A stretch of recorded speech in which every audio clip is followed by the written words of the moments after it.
So, when it comes to productivity and success, most people overcomplicate the process. In reality, being successful isn't very complicated if you understand the correct steps. So, in this video, I want to share with you 6 reasons why you're not successful, even if you want to be, and even if you're currently working towards it. Now, as we go through these 6 problems we often see here at Productivity Accelerator, what I want to share with you today is the truth about productivity versus busyness, how to find your why and keep going, 5 major blocks that's killing your progress, and the systems to replace them with. Now, before we get into these 6 problems and before we kind of get into all the steps that will help you go from being wherever you're at now to being successful, I want to answer the question, who am I and why should you listen to me? Now, if you don't know who I am and this is your first time here, my name is Lenny Richardson. I go by Leviticus Rich online. I'm a top productivity trainer in Northern Virginia, and I've helped over 15,000 professionals get more done in less time by using scientifically backed systems to guarantee success. I'm an author, I'm a real estate consultant, and I'm a podcast host. I've built a 6-figure brand through structure and scientifically backed productivity hacks, and I've published several books. And I've done all this before the age of 27. Now, let's get into it. Before we can kind of go into the 6 reasons why you're not successful, even though you want to be, and before we can kind of dissect what is preventing you from being productive, we have to first define what exactly is productivity. Now, I'm going to spoil this for you. Productivity is not about doing more. That's what many people think it is. A lot of people think the more they do, the more productive they are. In reality, what most people would consider productivity is simply a matter of busyness. Productivity is not busyness. You're kind of indoctrinated into this mindset, at least in America, where the more you do, the more results you'll get. People think that if they work 12 hours instead of 8 hours, they're a harder worker or they're more productive than someone who's working 8 hours or 6 hours or even 4 hours. But this isn't really the case. This is sort of a employee mindset, I'll call it. And there's nothing wrong with being an employee. I'm not saying that people need to be business owners. But what I am saying is that employees have a certain mindset because of the nature of being an employee. You know, you go to work, you clock in, you get paid hourly, typically, or you get paid a salary, but it's a fixed schedule. You have this mindset of the amount of work and the amount of time I spend working correlates to the amount of money I get. Therefore, hours in equals productivity or equals money out. Hopefully that makes sense. If you're an employee, for example, you might work 12 hours at a company and you might make $50,000 a year. But you need to shift your mindset to something similar to a business owner. A business owner understands that, a good business owner, I'll say, understands that they might be able to just work reviewing an already established company's systems. Maybe they'll spend 1 to 4 hours a week doing that. And the 1 to 4 hours a week they spend working could make them millions of dollars per year. Does that make sense? Meanwhile, most people will spend 40 hours a week, 60 hours a week, 80 hours a week just to make 50, 60, 70, 80K, maybe 100K. But there's a big distinction between hours in versus money out in this scenario. When it comes down to it, the true definition of productivity really comes down to the amount of value that's produced per created input. So time in is not a direct correlation to output, but if you can spend 1 hour doing something and it leads to a 10x result, you're more productive than the person who put 1 hour doing something and just got, a 1x result. Hopefully that math makes sense. And here's kind of an example just to kind of illustrate this point. Imagine you have a goal. There's 2 people. One person says they can help you achieve the goal, but it'll take them 7 years to help you get it done. Another person says they can help you achieve the goal, and it'll take them 7 days. Who would you prefer to speak to? If you answer the second person, that hopefully you answer the second person because that's the correct answer. And overall, when it comes down to it, the second person is a lot more productive because they're getting the exact same result in a dramatic fraction of the time as the first guy. So that's what productivity ultimately comes down to. It's you doing less to get a lot more. The overall thing you need to understand is that time in does not equal output. You can work 12 hours a day and still be unproductive. I used to make that mistake when I was younger. In my early 20s, I had this idea that I was a hard worker, and I was a hard worker. But the problem is that I correlated the hours that I worked to how productive I was. So I figured, if I sit at the office for 12 hours a day, 15 hours a day, if I wake up at 5 a.m. and go to bed at 12 a.m. or 11 p.m., I'm the hardest working guy. Therefore, I should be getting paid the most money. I'm the most productive guy here. And I found that was not the case. I would try that. And I would try that for years in my early 20s, only for it to not matter. I didn't make more money by using that routine or by using that logic.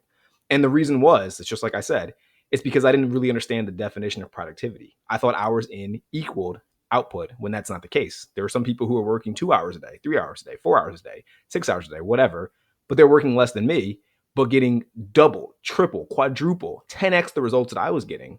So this is something I want you to kind of understand before we get into these 6 problems. One of the biggest setbacks you're probably facing right now is you just don't understand the true definition of productivity. You think that the amount of work you're doing or the amount of hours you're putting into something directly correlates to the output you're going to get. That's not true. That's not the case. So kind of with that out of the way, now that we understand the definition of productivity, let's get into the 6 problems you're probably facing if you're not successful, even if you want to be. Now, the first problem you're facing, but all these problems, by the way, are problems that we typically see at Productivity Accelerator.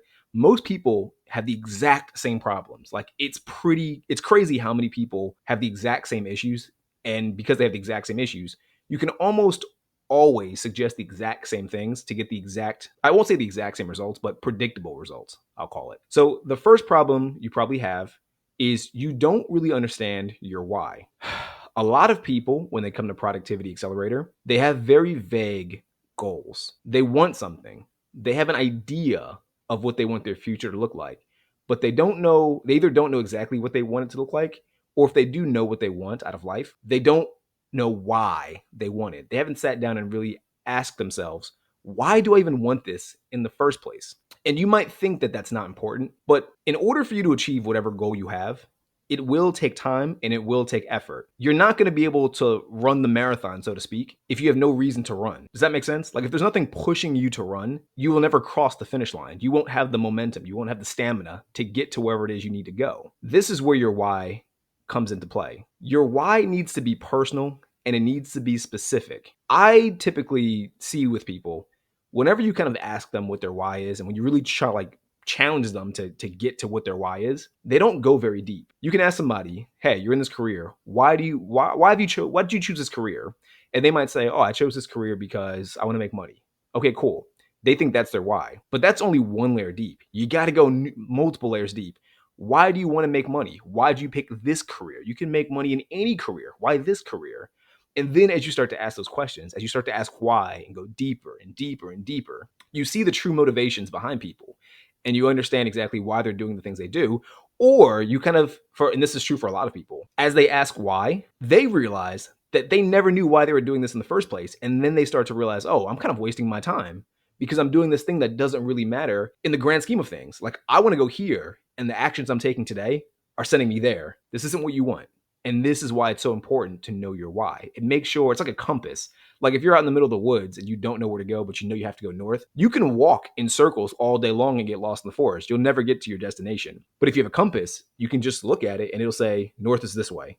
Cool. Okay, I just go straight in the direction that this compass is telling me to go.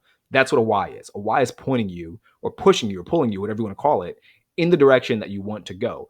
And it's giving you the motivation and the momentum to make sure you're actually getting there. Quick story to kind of illustrate this point. Back when Productivity Accelerator was first starting, what we would do is we would offer free coaching, just to kind of get an idea of the program, to kind of get an idea of how our teaching style will be, to see what people's problems are, to kind of tune and refine our systems. And we had one person years ago who wanted to be a software engineer. And as you can see from the presentation, I have wanted in quotation marks. And the reason why I say wanted is because despite her verbally saying that she wanted to be a software engineer, her actions weren't conducive to the things that she was saying. She said she wanted to be a software engineer, but she would procrastinate super often. It was a chore for her to get done anything when it came to her software engineering homework for her classes. She was a college student. And so I remember one day we were kind of asking her, why did you choose to be a software engineer? Even though you don't like coding, you don't like anything about software, you know nothing about like software engineering in general, you don't seem to have an interest in this. Why did you choose this major? And why are you trying to get into this career? And her reasoning was she wanted a career that offered flexibility. She wanted to work from home and paid a lot of money. So she wanted kind of the freedom to work from home or to work wherever she wanted and travel. I think her long-term goal was to kind of travel around the world while being able to make money. And she figured as a software engineer, she'd be able to get that lifestyle.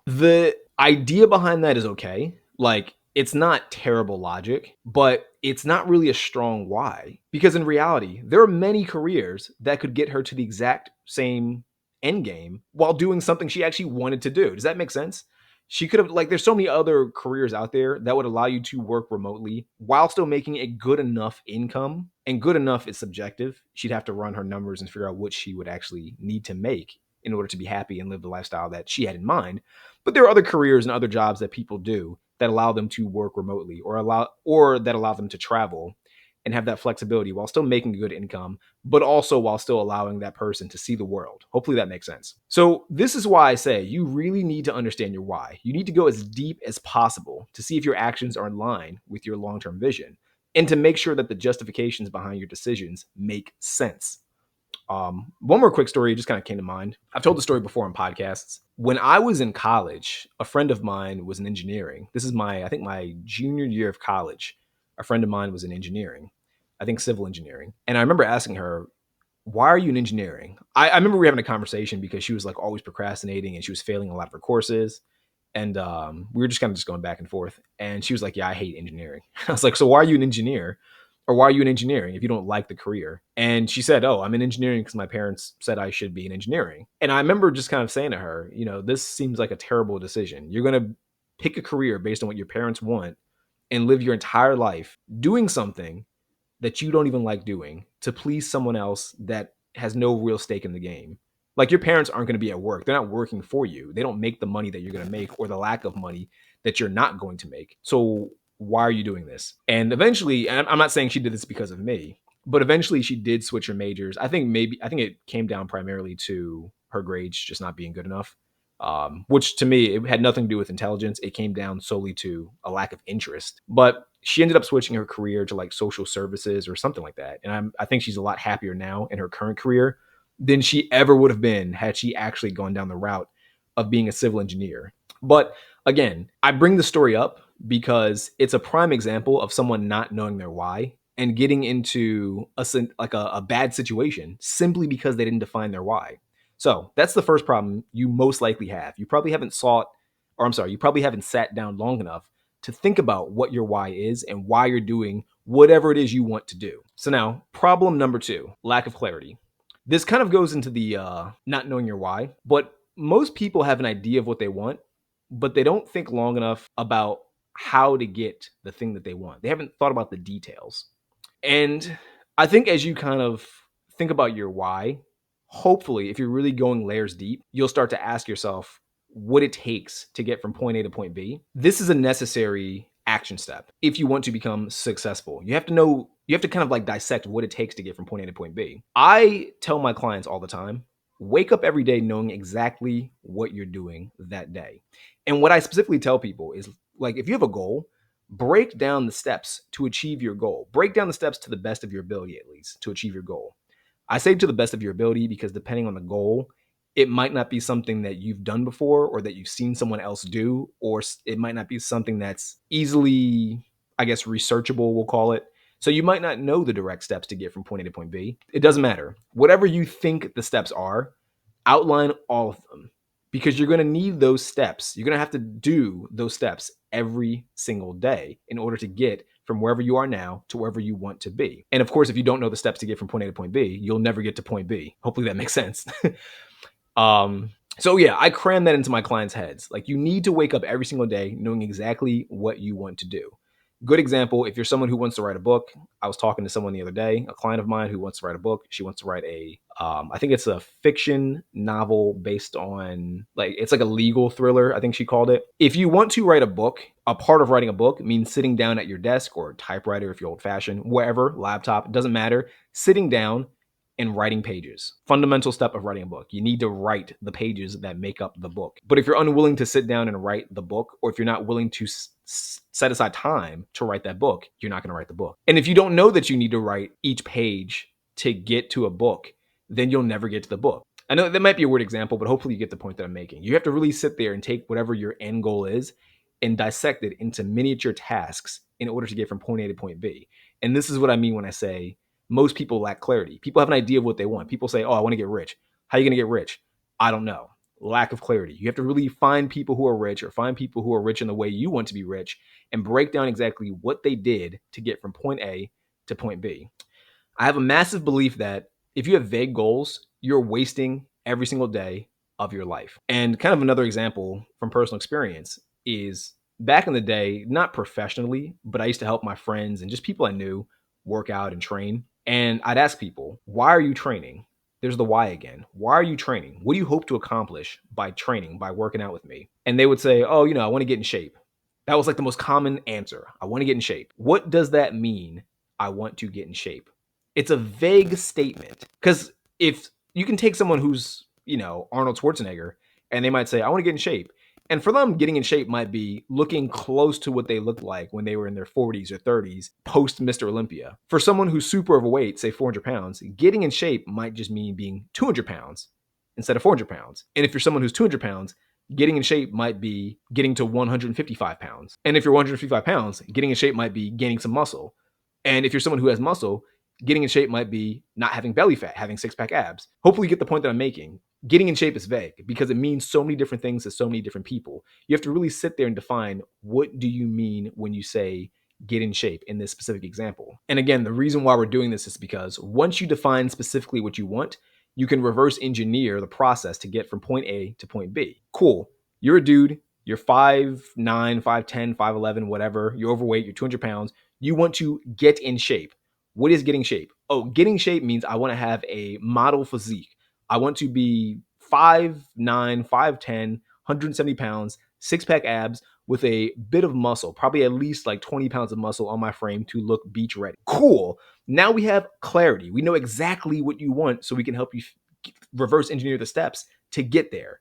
This is what I mean when I say clarity. You have to really define exactly what they want. But most people don't define what they want. They have very vague goals. I want to make more money. What does that mean? I want to be rich. What does that mean? I want to get in better shape. What does that mean? Oh, I want to have a better career. What does that mean? I want to have more friends. What does that mean? You got to be as specific as possible to get the thing that you want. So this is my recommendation. If you have a goal, if you don't have a goal, get a goal. But if you do have a goal, sit there and make sure that it's very clear exactly what you want. So that's problem number 2 that I see a lot. People lack clarity. Problem number 3, distraction overload. If you're watching this, I can almost guarantee that you fall prey to this every other day, at least every other day, if not every day. Most people check their phone over 144 times per day. People have notifications going off. People have alarms going off. People have so many things that distract them and take them away from whatever it is they're trying to do. My recommendation for this is you need to curate your environment so that way it allows you to focus more. You need to make sure that whatever distractions could come your way are almost unable to come your way. And this is a big one. I'm going to say this might put me on a bit of a rant. Phone calls are probably some of the biggest distractions. Text messages in general, social media notifications, they're also massive distractions. I highly recommend just not having your phone around while you're working. Phone calls are a big one because a lot of people think that a phone call is urgent. People think that you have to answer your phone. And people think that a phone call is opportunity. None of these things are true, at least inherently. None of these things are inherently true. Me personally, when I'm working, I do not answer my phone. And my friends hate it. My friends hate it. My family members hate it. People hate it because I do not answer their calls. When I'm working, I'm working. Unless I can tell that it's super urgent, like super, super, super urgent, I will not answer your phone call. And some people say, well, why do you do that? Like, why do you not answer your phone call? It's only like 5 minutes. It's not 5 minutes. It's never 5 minutes.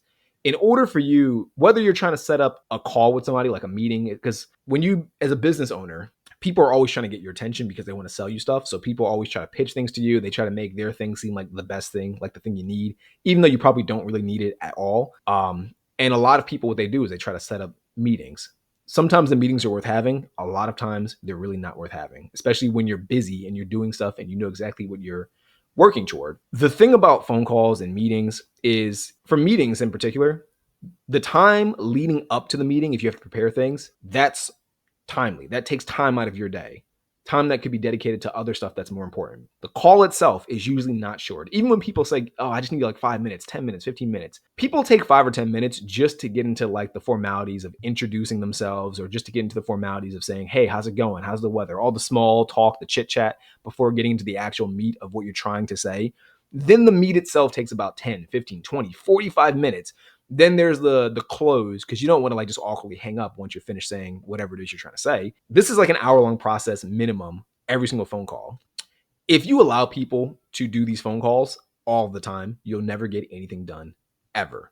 Doesn't matter if it's a sales call, doesn't matter if it's like a meeting call or something like that, doesn't matter if it's a personal call, you'll never get things done. Stop taking phone calls unless you really need to take it, or unless it's scheduled and it's important and you know it's important and you know exactly what you're going to be talking about during this phone call.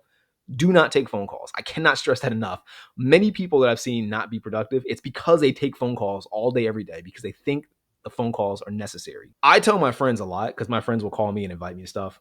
And I'll be working. I'll set aside like 2 hours to work. I'll have my phone right in front of me. I'll see their name pop up and I'll put it on mute or silent. I'll send it to voicemail. And they'll get mad and say, dude, why are you not answering my phone call? And I'll reply, I'm busy. I'm doing something right now. And they'll say, oh, I just need like 5 minutes. It's not 5 minutes. It's going to be like 30 minutes at least, or 20 minutes. Even if it is 5 minutes, you calling me is a distraction, because you pull me away from the thing that I'm currently doing, which is going to cause me to still think about it even after the phone call is finished. This isn't in the notes, but it's called attention residue, by the way. There's good science that when you're bouncing from task to task, you always leave a bit of your attention on the previous thing you were doing. And this stacks. So if you're on social media and you try to get back to work, some of your attention is still on the reels you were just watching, or the comments that you were just reading, or the hate that someone put on your messages. Some of your attention's still there. You go back to work. Phone call comes in. You take the phone call. Say it is 5 minutes. Once you get back to work, now your attention's split between the comments you just read, the reels you were just watching, the work you were trying to do before but didn't get complete, the phone call that you just took. It all starts to add up. So you don't want to be doing that all day, every day. So my suggestion for this, when people call, tell them to send a text. If they really need to use their voice, tell them to send a voice note. It's really that simple. And if they insist on calling you, then tell them that's their problem and they need to talk to somebody else. That's usually what I tell them. But yeah, in the modern era, people are always trying to take your time. No matter what it is that you're trying to do, people are always trying to get your attention. People are selfish. That's the way it goes. But you have to realize that time is finite. People will stress about losing money. Like, I've seen people lose like $2 and like lose their minds over losing $2. But someone will call them and waste their time with a 30-minute phone call that does not benefit their lives, and they do not get upset about it. It doesn't make any sense. Never let people steal your time. So many people I've talked to could literally get 2 to 5 times more things done every single day if they just put their phones away, or at the very least minimized the duration of their phone calls. So that's problem 3, distraction overload. Do not let yourself be distracted. I know there's lots of scientists, I know there's lots of engineers out there at these social media companies or all these companies trying to steal your attention, trying to keep you distracted so they can make money. You have to fight it, you have to overcome it. Don't let people steal your attention.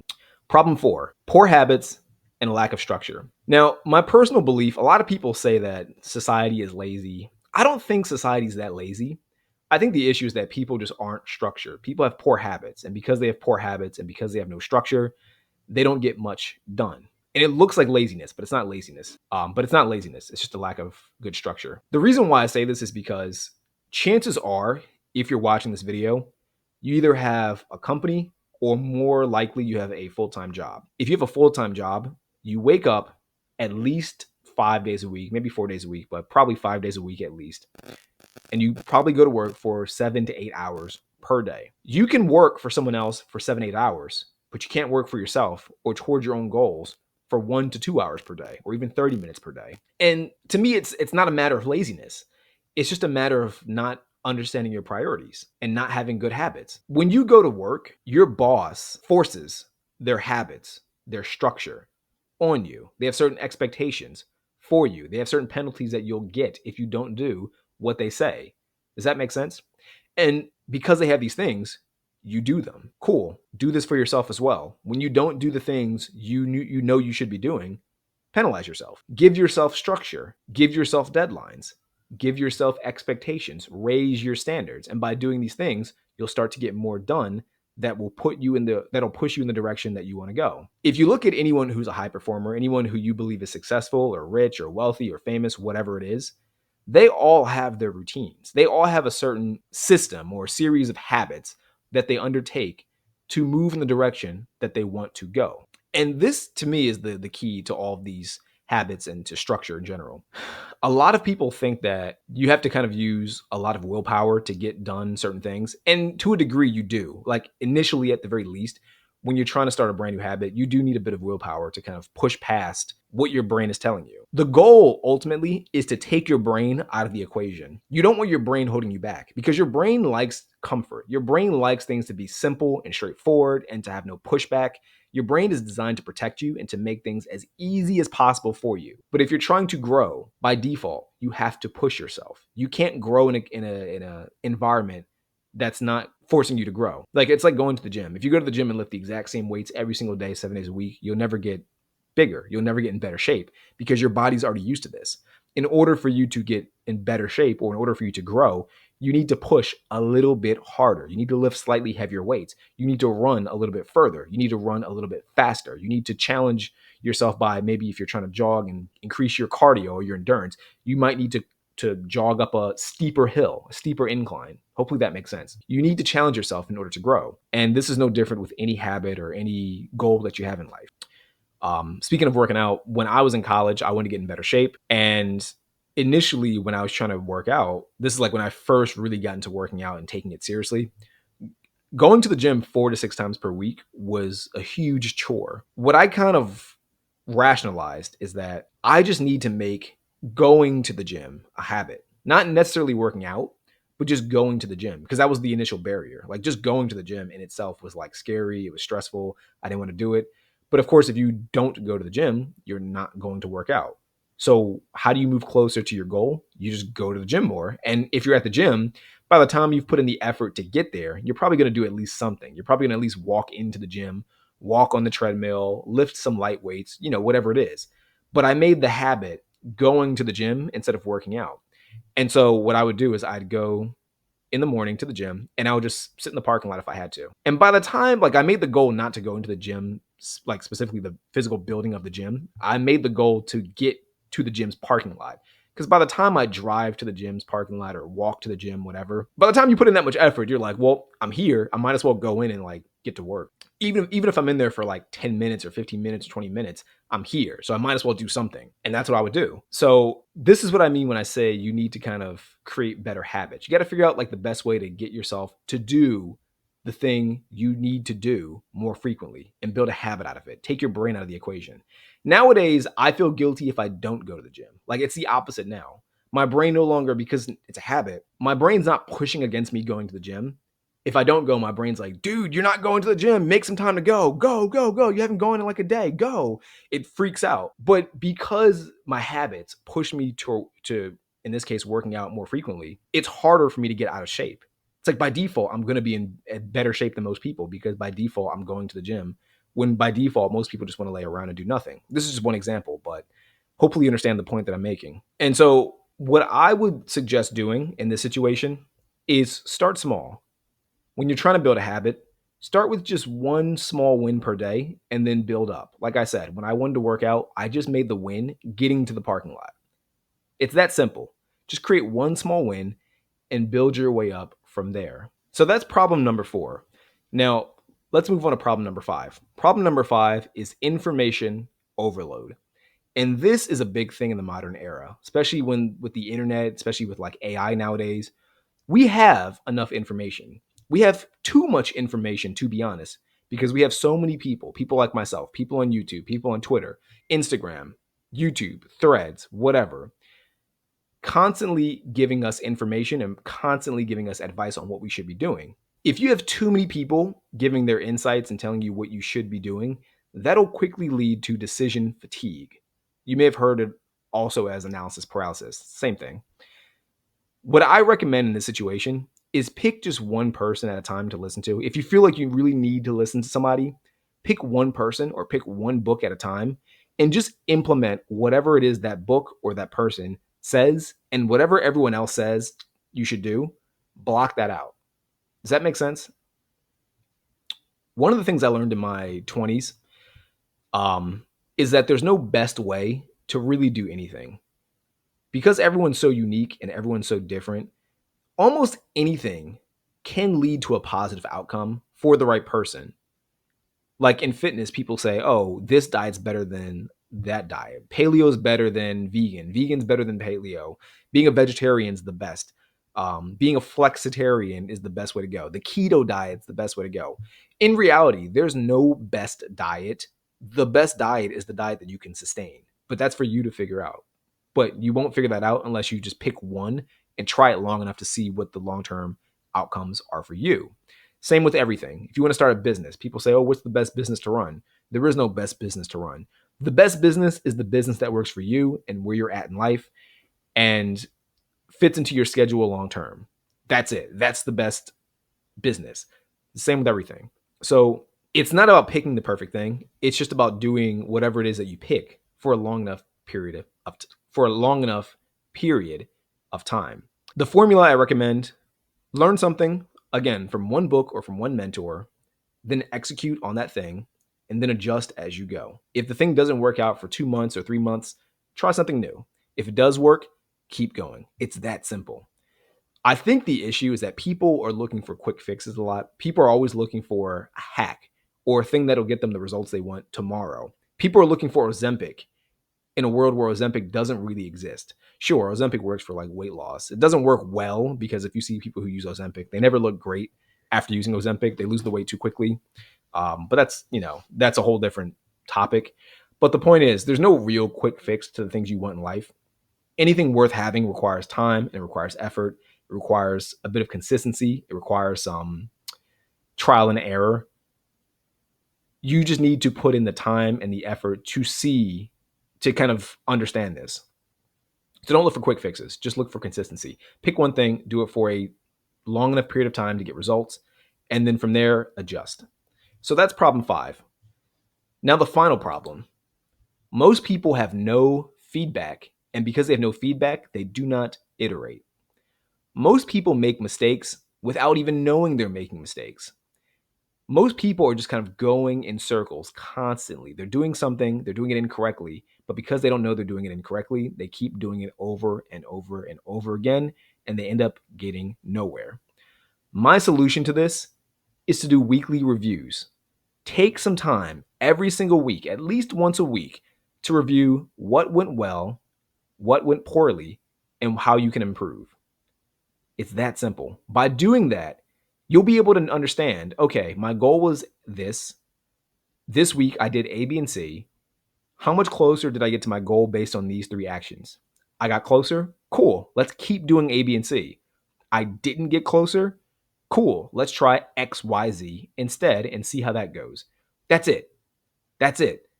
But the hard thing is when you're doing it yourself by yourself, it's hard to see what's going well and it's hard to see what's not going well. This is why it's good to have feedback from other people. When it comes down to success, science has determined that there's 3 key attributes that lead to success in any category. It doesn't matter if it's fitness related, doesn't matter if it's financially related, doesn't matter if it's socially related. There are 3 key attributes that lead to success. And those 3 things are grit, iteration, and consistency. Iteration is such a big part of that. You need to constantly be making adjustments to get to whatever destination you want. I remember when I talked already about training people, but just to kind of tell another story, when I trained people, because I was so much more experienced in them, it was easy for me to see when they were doing something incorrectly. It's kind of like when you go to the gym and you see someone benching too much weight too quickly. In their mind, they think, oh, I'm lifting heavy. That's what people said to do, lift heavy. So I'm doing the correct thing to build muscle. And it's hard for them. And because they don't know what the correct type of hard is, they're like, oh yeah, it hurts my elbows and hurts my shoulders, but this is what hard feels like. So I'm doing the correct thing. When in reality, someone who's experienced might say, dude, you're doing it wrong. You need to start light and then work your way up very slowly. It should hurt, but not in those areas. It shouldn't hurt your shoulders and it shouldn't hurt your elbows. It should hurt in a good way, your chest and maybe your triceps, not to get super deep into like fitness stuff, but I just want to make a point. But because they're inexperienced, they don't know what to look for. And so they're mistaking no progress or even negative progress for good progress. And if you do it long enough, of course, as you can imagine, lift weights wrong long enough, you'll hurt yourself. And then you might hurt yourself so much that you can never lift weights correctly because you might really injure yourself, break something, tear something. So this is why it's important to get feedback from people who are more experienced than you, because a lot of people just don't know what they're doing. And that's fine. We all start somewhere. But that feedback is what leads to iteration. When someone's telling you what to do correctly, you're able to tweak what you're doing to get the results that you want. I can see someone who's not gaining weight and say, oh, you're not gaining weight, you're not gaining muscle simply because you're just not lifting enough. Or maybe they are lifting enough and they're still not gaining weight. And this has happened before in the past. I've met people who are naturally thin and they're lifting weights and they're doing the correct form, they're lifting consistently, but they're not gaining muscle. And it's like, oh, dude, you just eat 1,000 calories a day. That's why you're not gaining muscle. So just eat more and keep doing the other stuff that you're doing and you'll gain muscle. Or there's people who are overweight and they're like, yeah, I'm fasting and I'm going to the gym, but I'm not losing weight. And it's like, yeah, you're fasting and that's good. And you're eating good foods. Or I'm sorry, you're fasting and that's good. And you're working out. That's good too. But when you eat like 2 times a day, before you used to eat 5 times a day, now you eat 2 times a day. But because you starve yourself so much, in those 2 meals, you're eating as much as you used to eat over 5 meals. So you're still not going to eat at a deficit that'll let you lose weight. That's the problem you're having. So these are just examples. This is why feedback is so important from someone who's more experienced, because they can just tell you exactly how to get from point A to point B fast without you having to go through the extra effort to figure it out for yourself. So these are the 6 problems that hold people back from success and how to overcome them. Now, if you're like most people, you'll watch this video, you'll get a boost of motivation, maybe work for a week or 2, whatever, until the motivation wears off, and then you're back to where you started. If you're trying to break that habit and achieve your goals this year, instead of endlessly spinning your wheels, we offer here at Productivity Accelerator a one-on-one structured coaching session where I walk you through a routine, systems, and accountability that's proven to help you achieve your goals. If you're interested, we offer a free month of training and a 30-minute call to see if we're a good fit. Our goal is to make sure all of our clients are satisfied with our service before we even make a penny. If this sounds like something you're interested in, click the link in the description to set up a free call.